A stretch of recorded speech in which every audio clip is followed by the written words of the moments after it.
옆에 분들, 뒤에 분들 인사 나누시죠? 주님의 이름으로 축복하고 사랑합니다.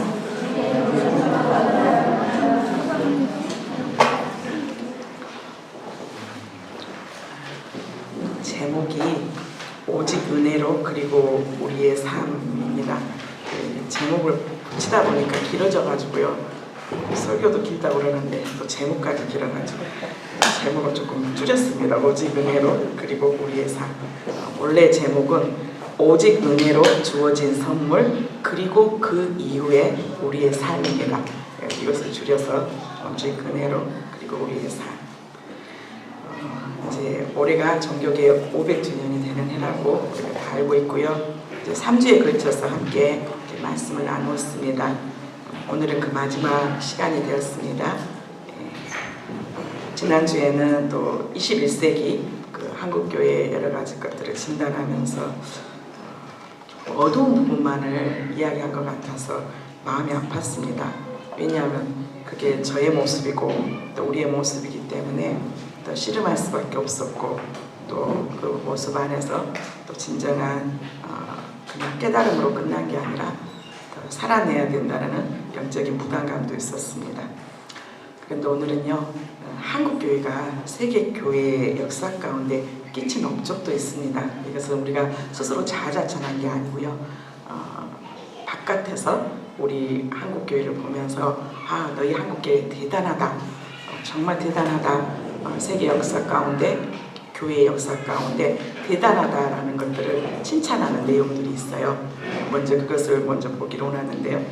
첫 번째가 짧은 시간에 양적인 성장이에요.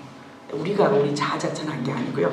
세상 밖에서 다른 나라에서 우리 한국 개혁교회를 이렇게 진단하고 평가하는 것 과정 가운데 세 가지가 있는데 첫 번째가 뭐냐면 바로 그 짧은 시간에 양적인 성장을 줄 수가 있는데요. 우리 대한민국에 언제 선교사님이 최초로 들어오셨을까요? 대부분 보면은 이렇게 장로교회 대표인 언도주 선교사님과 그다음에 감리교회 대표도 선교사님 아펜젤러 선교사님을 우리는 거의 다 알고 있어요. 그런데 이것보다 더 앞서 최초로 우리 한국에 들어왔던 선교사님은 어떤 분이셨냐면 칼 귀츠라프. 처음 들었죠. 저도 이렇게 다시 이렇게 찾아보고 자료를 찾아보면서 저도 학교 다닐 때 이렇게 좀 넘어갔던 부분이었었는데 다시 한번 이렇게 알게 되고 깨닫게 됐어요. 선교사님 이름이 독일인이셨는데요. 칼 귀츠라프. 이분은 1838년에 한국에 처음 들어오셔서 1851년까지 그 사역을 하셨는데요. 어디에서 사역을 하셨냐면 지금은 충남 보령시 오천면에 소재한 고대도 섬 이름이에요.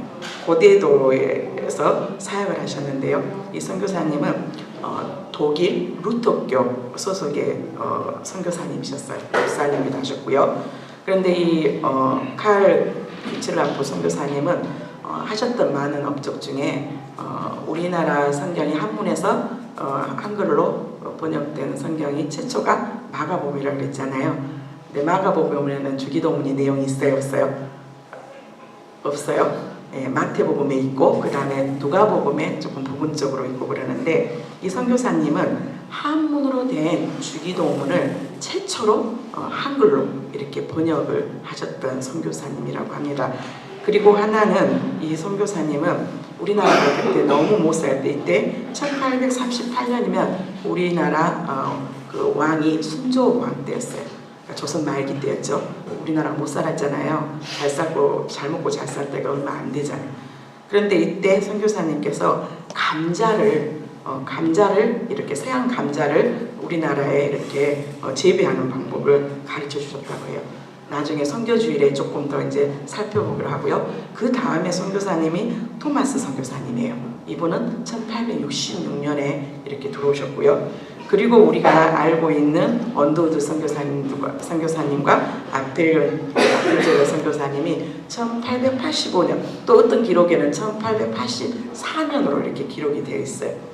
근데 어쨌든 이 기간을 따지면 개혁교회가 한국에 들어온 연수를 따지면 132년 아니면 우리 칼 뷰츠라프 선교사님을 이렇게 처음으로 하면은 179년이 됐어요.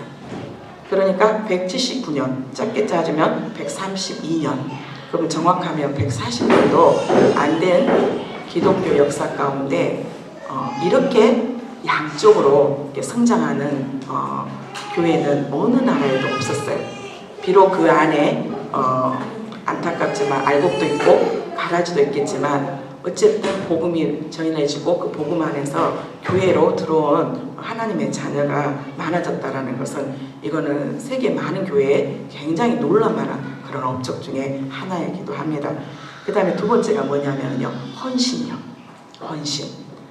우리 한국 교회가요, 정말로 예수 그리스도를 주님으로 고백하고 난 다음에 우리가 하나님 앞에 드려지는 그 헌신하는 모습이 너무 귀하다라고 밖에서 한국 교회를 바라볼 때 그래요. 시간을 드리는 것도 그렇고 물질을 드리는 것도 그렇고 그 다음에 공적인 예배 안에서 모이는 것도 그렇고 정말로 독일에 계시는 목사님들 안에는 독일 개혁교회를 이렇게 주일날 예배당으로 빌려 쓰는 교회들이 많아요.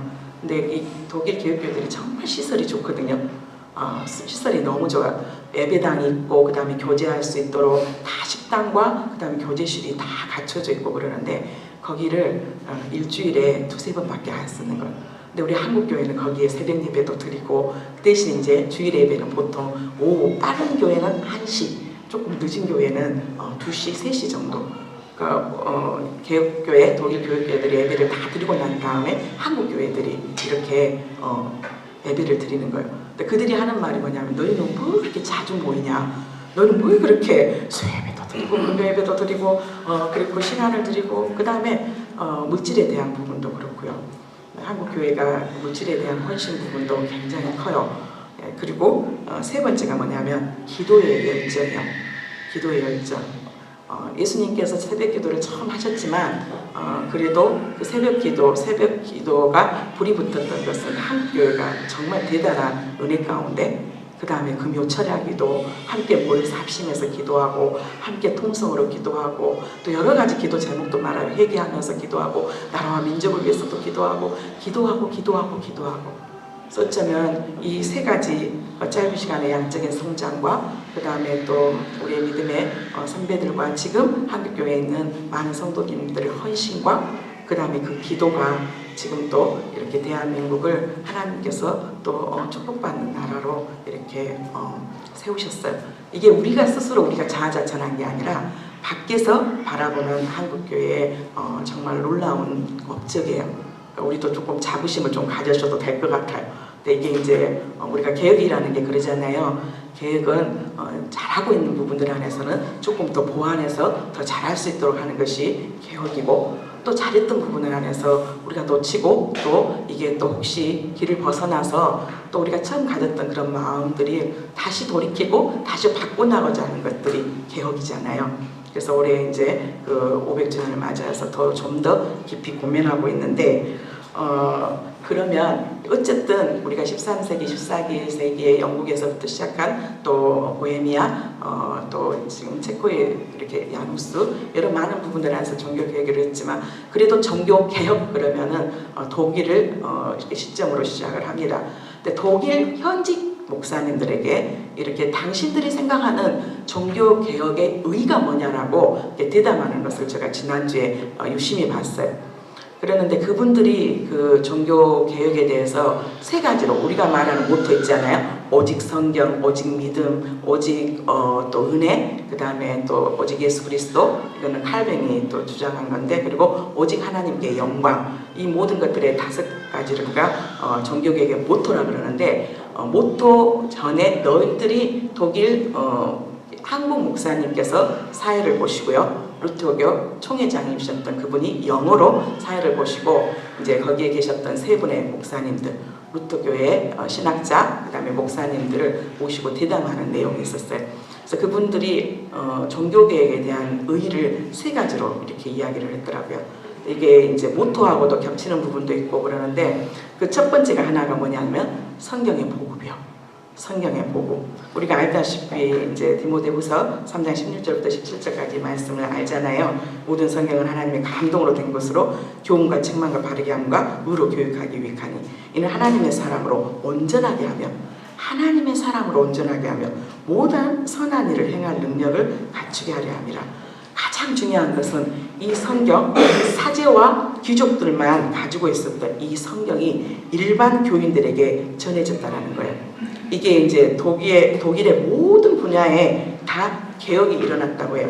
그러니까 우리가 첫 번째 시간에도 이야기를 했지만 개혁이 신앙적인 부분 안에서만 아니라 모든 부분에 이렇게 다 개혁이 일어났는데 특별히 독일은 더 그랬다고 하는데 정치, 경제, 사회, 문화, 복지, 교육, 과학 모든 부분들 안에서 이 성경이 보급됨으로 해서 그들 안에서 정말 성경대로 살자고 하는 그 성경의 대로 살자는 게 뭐예요?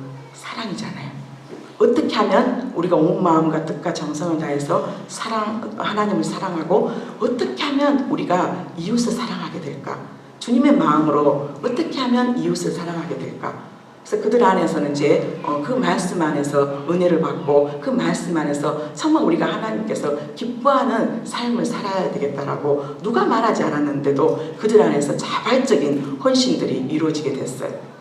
우리가 세계적으로 많은 부분들 안에서 아직까지 복지라든가 그 다음에 그들 안에서 기독교 정신 안에서 나라가 돌아가고 그 다음에 독일이 요즘 매주마다 예배드리는 사람들이 숫자가 적어졌다고 하지만 우리가 따라갈 수 없는 미국도 마찬가지고요. 독일도 마찬가지고 그들 안에 삶의 전반에 너무나 근면하고 검소하고 그 다음에 섬기고 베푸는 사람들은 어떤 신학자가 그러더라고요. 우리가 그들보다 150년 정도 떨어졌다라고 이야기를 해요. 기독교 정신 안에서 그들의 모든 삶의 전반적으로 깔려있는 그런 모습들이. 그래서 장애인들, 정말 하나님께서 말하는 소외된 고아들, 그들을 위해서 물질을 헌신하고 또 하나님께서 많이 주신 자에게 그들은 지금도 종교세를 내고 있어요. 그래서 그 종교세를 가지고 목회자들의 월급이 나가고 그 다음에 정말 소외된 그 계층들 안에서 그게 부가 정말 주님께서 말씀하시는 물질이 재분배되는 그 놀라운 일들이 독일에서 이루어지고 있어요. 우리 특히 음악하는 전공하는 자매들 독일에서 많이 혜택 받잖아요. 지금 그들은 자기들이 세금을 내서 세계에 있는 모든 사람들을 학생들을 가르쳐요. 음악만 하는 게 아니라 다른 뭐 공부를 하고 싶다면 독일어만 가능하면 지금도 대학교에서 학비를 안 내요. 지금은 주에 따라서 조금씩 다르다고 그래요. 너무 이제 세제 문제도 있고 우리가 언제까지나 뭐 세계의 모든 사람들을 다 학생들을 가르쳐야 되냐라는 또 이제 구구적인 그런 내용들이 있어서 그렇지만 아직까지도 아주 적은 그 학비를 내고 아시죠? 나라에 따라서 부에 따라서 그 GNP의 상황에 따라서 미국은 많이 내고 그 다음에 일본 많이 내고 우리 한국은 미국이나 일본에 비해서 못 살기 때문에 적게 내고 그것도 아주 작은 돈만을 이렇게 내요. 그러니까 이 독일은 정말로 기독교 국가로서 그 종교 교육이 이루어지면서 서로 나누고 베풀고 섬기고 그 다음에 정말 하나님께서 우리가 독일 그러면은 폴란드에서 있다가 독일을 딱 가잖아요. 그러면 여러분 어떤 느낌이 들어요? 먼저는 깔끔하다는 생각이 들어요. 뭔가가 정리가 되어 있고 뭔가가 차분하고 뭔가가 좀 안정되어 있다는 그런 느낌이 들어요.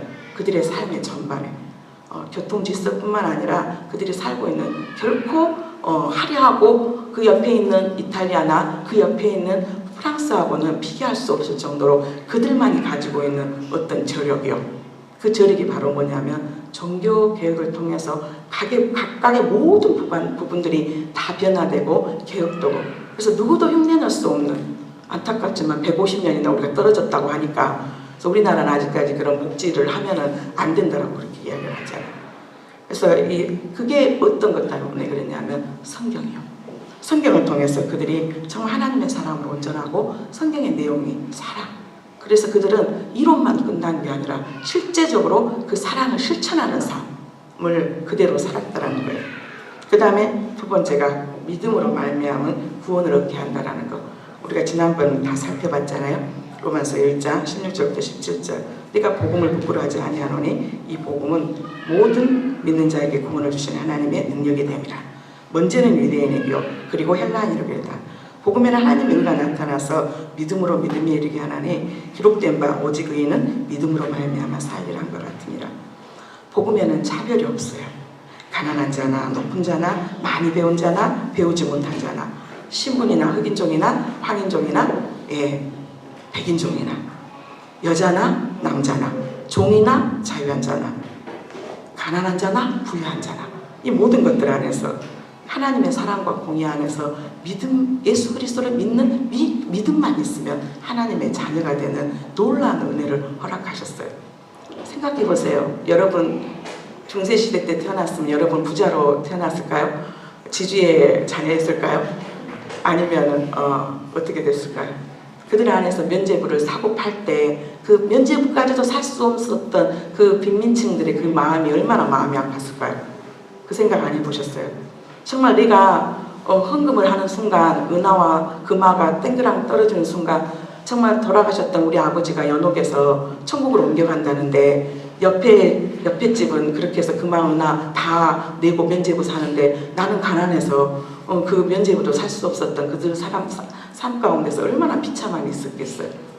그러지 않았겠어요. 지금 우리 안에서도 상대적인 빈곤감에 의해서 옆에 사람과 옆에 친구와 옆집과 뒷집이 늘 비교되는 우리 상황 가운데 그때는 다른 것도 아니고 구원에 대한 영원 구원에 대한 것이 돈으로 사고 판단하는 그들 안에 얼마만큼 이 믿음으로만이 구원받는다는 이 메시지가 정말 그들에게 기쁜 소식이 되지 않았겠냐고요. 정말 복음이요. 정말 기쁜 소식이요.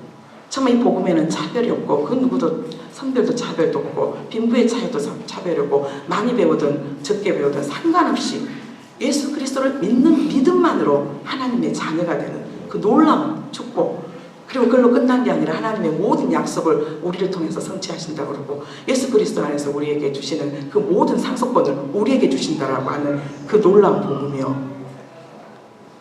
삶이 변하지 않았겠어요? 완전 획기적인 삶의 전환이었어요. 아, 행위가 아니구나.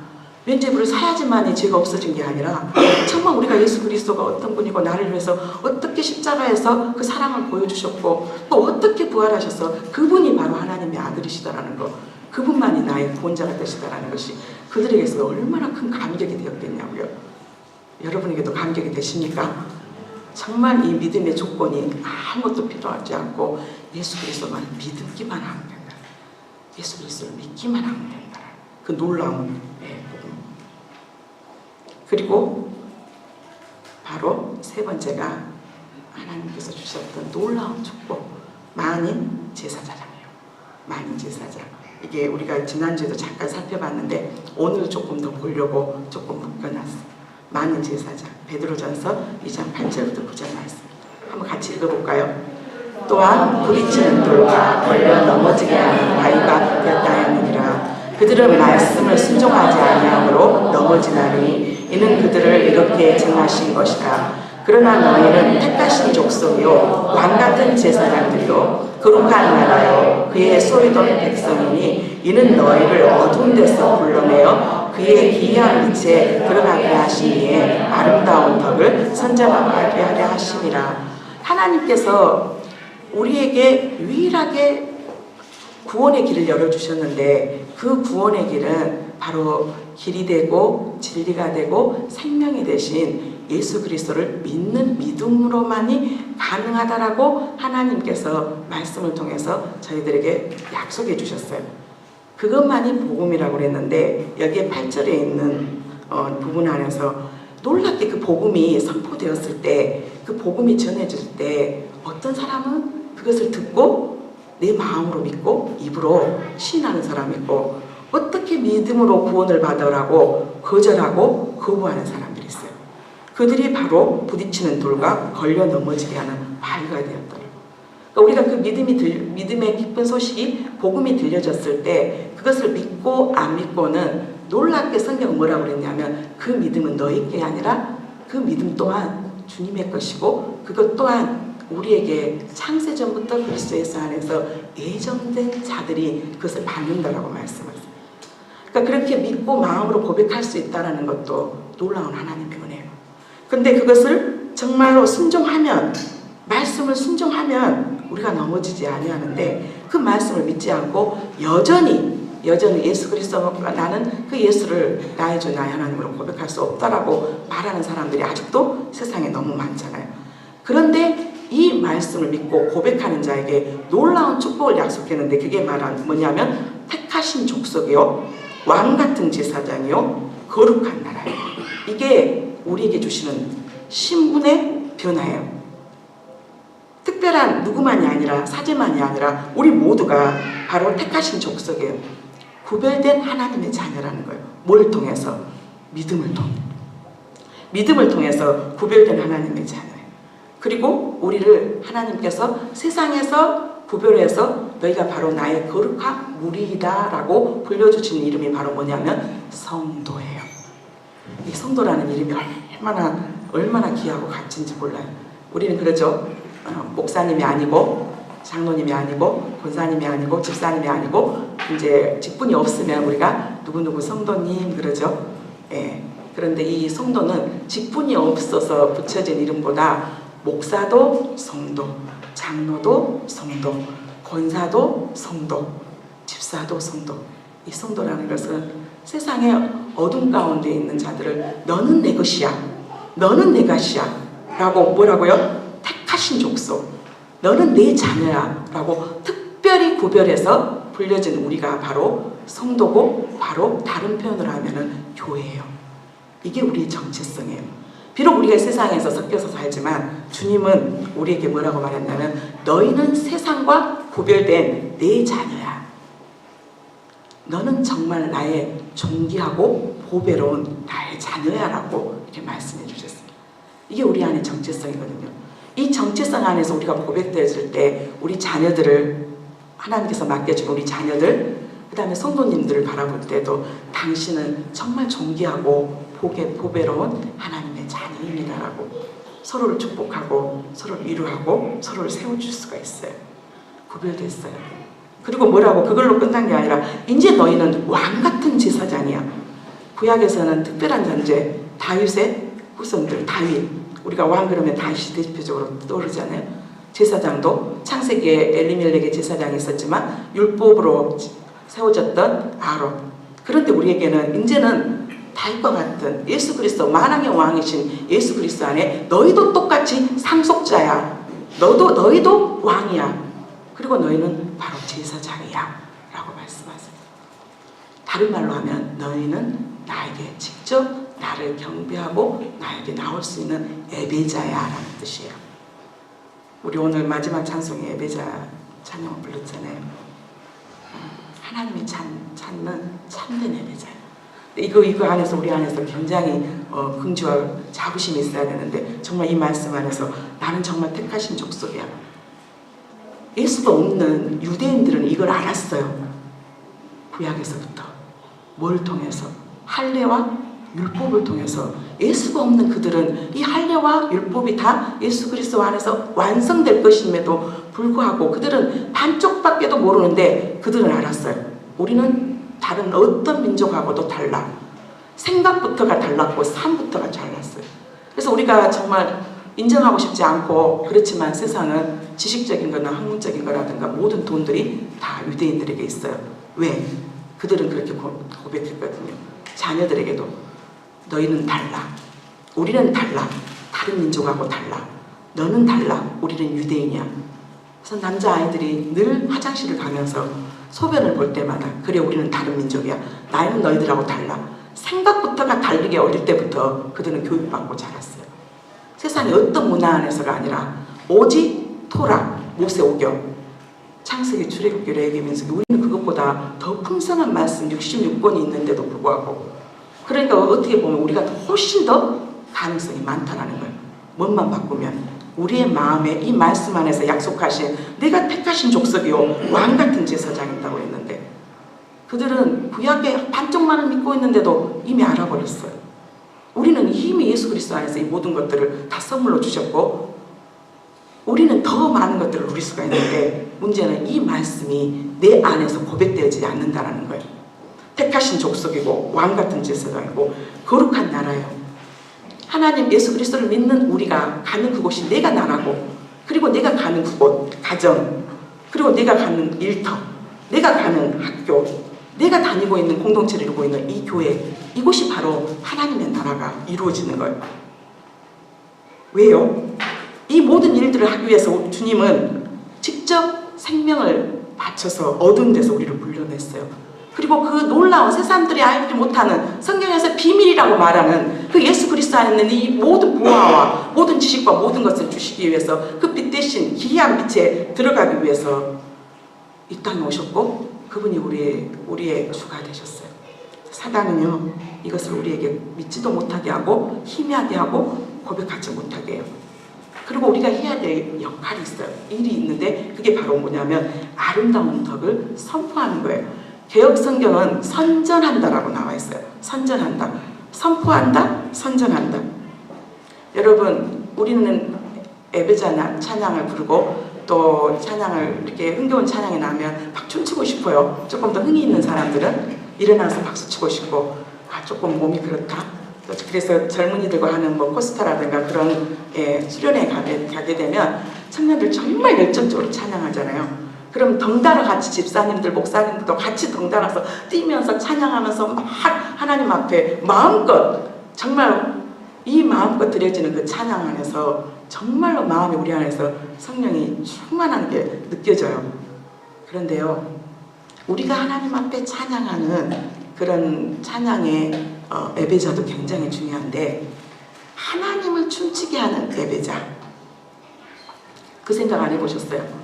우리는 찬양 들으면 막 흥겹고 기분 좋고 막 내가 아는 노래라면 마음껏 막 부르고, 오늘 보니까 또 찬양 들으면서 모른 찬양하니까 또 금방 우리가 다 저도 저 찬양을 어떤 찬양이다냐고 목소리가 딱 줄여주는 것을 볼 수가 있어요.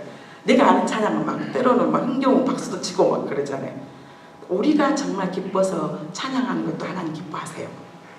그런데 정말 우리가 하나님을 춤추게 하는 예배자, 정말 하나님이 우리를 보면서 내가 너무 기쁘다, 나는 너 때문에 정말 춤을 추지 않을 수가 없구나, 정말 나는 너를 보면은 너무너무 기뻐서 정말 덩실덩실 춤이 나와 하는 그런 예배자를 주님은 찾고 계신다라는 거예요. 이게 저의 말이 아니라 성경에 있는 말씀이에요. 어떤 예배자예요? 정말 우리가 주님께서 오늘 말씀하셨어요. 너희가 구별됐어. 세상 사람들과 너희는 구별됐고 정말 너희는 왕같은 제사장이야. 예배자예요. 아름다운 덕을 선전해야 되는데 우리 안에서 가정을 돌아볼 수 있었으면 좋겠어요. 가정이 평안합니까? 네가 분명히 하나님께서 너는 왕같은 제사장이요, 나의 택하신 족속이요, 거룩한 나라야, 이렇게 고백하는 정체성 안에서 내가 있는 가정이 혹 그전에는 아픔이 있고 또 하나 되지 못한 그런 모습이 있었다면, 그래, 네가 바로 택하신 족속이고 왕같은 제사장이고 하나님의 거룩한 나라고, 정말 오늘 이 말씀처럼 그의 소유된 백성인데 나를 통해서 무너진 우리의 가정이 다시 회복이 되고 깨진 우리의 가정이 서로 연합이 되고 아프고 슬펐던 것들이 다시 기쁨으로 변할 수 있는 그런 가정. 회사가 이깁니까? 너무 경제적으로 어렵다고 그래요. 그런데 그 한 사람, 오늘 이렇게 고백하는 그 한 사람, 택하신 족속이고 정말 내가 왕같은 제사장이고 내 위에 분명히 회장님이 계시고 사장님이 계시고 모든 이사님이 계시고 내 직급하고 내 포지션하고 상관없이 나로 인해서 이 회사가 복을 받고 무너진 정말 위기에 있는 이 회사가 정말 내가 한 사람의 거룩한 제사장이 되어서 주님 앞에 이 회사를 위해서 기도하고 눈물을 흘려서 기도할 때 이 회사에 혹시 잘못된 것이 있다면 다시 시정되기를 하나님께서 일하실 것을 믿고 기도하는 그러한 자, 하나님께서 약속해 주셨어요. 우리가 다니는 학교, 정말 많은 비리가 있을 수도 있고 한국의 대학들이 너무나 많은 비리들이 있잖아요. 공금을 횡령하고 특히 신학교들 안에서 그런 말이 들리면 너무 마음이 아파요. 대표적인 신학교를 하는 S동에 있는 신학대학부터 시작해서 총장님이 어떤 비리를 어떤 공금을 횡령했다라는 그런 소식들을 들을 때마다 너무나 마음이 아파요. 그래도 세상과 구별돼야 되고 정말로 하나님의 나라를 이루어갈 그런 정말 하나님의 거룩한 학문을 배우는 그 학교가 다른 어떤 학교보다도 더 정직하고 더 투명하게 경영이 이루어져야 되고 행정이 이루어져야 되는데 그러지 못하는 상황들 너무 마음이 아파요. 왜 한국이 6이라고 합니다. 11월이 또 6이라고 합니다. 10월 달에 6이라고 하더니 11월 달에 또 6이래요. 미국 대통령의 방한으로 인해서 옆에 있는 일본, 우리나라, 중국을 방문하는 여러 가지 상황 가운데 위기라고 합니다.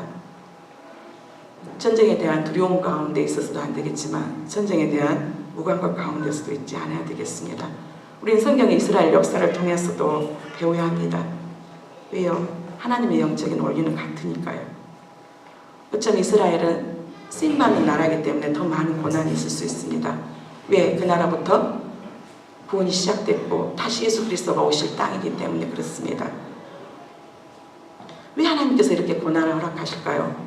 하나님을 떠난 여러 가지 고통 가운데 있는 나라들 안에서는 반드시 하나님께서 전쟁과 기근과 원욕으로 하나님께서 징계하시는 것이 하나님의 영적인 원리입니다.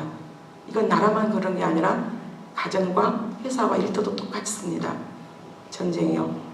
서로 불화가 있고 아픔이 있고 서로 분란이 있다면 너 탓한 게 아니라 내가 뭘 잘못하고 있나? 내 연약함이 뭔가? 내가 섬기고 있지 못하는 게 뭐가 있나?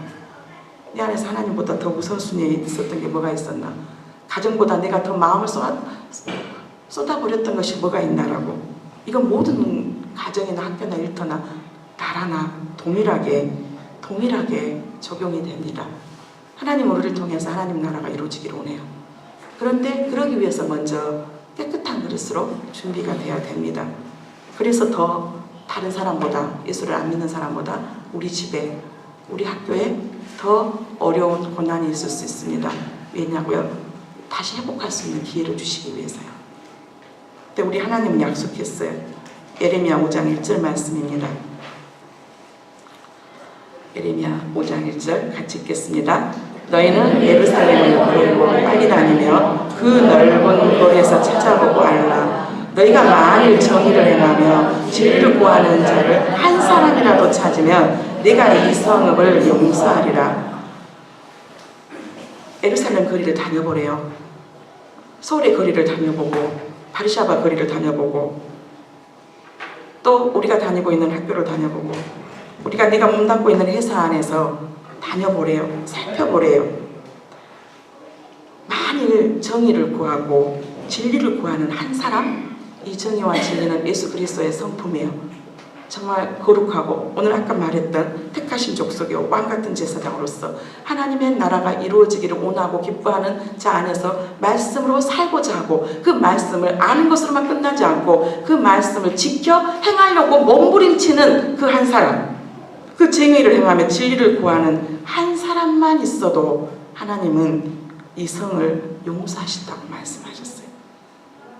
너무 놀랍지 않아요? 두 사람이 아니라 그 한 사람. 정말 하나님의 말씀 안에서 살고자 하고 몸부림치면서 기도하고 회개하며 정말 하나님 앞에 애통하며 정말 우리 나라를 구해달라고, 우리 회사를 구해달라고, 우리 학교가 다시 새롭게 해달라고, 내가 살고 있는 공동체가 정말 하나님 깨끗하게 거룩함으로 나아가기를 원한다고.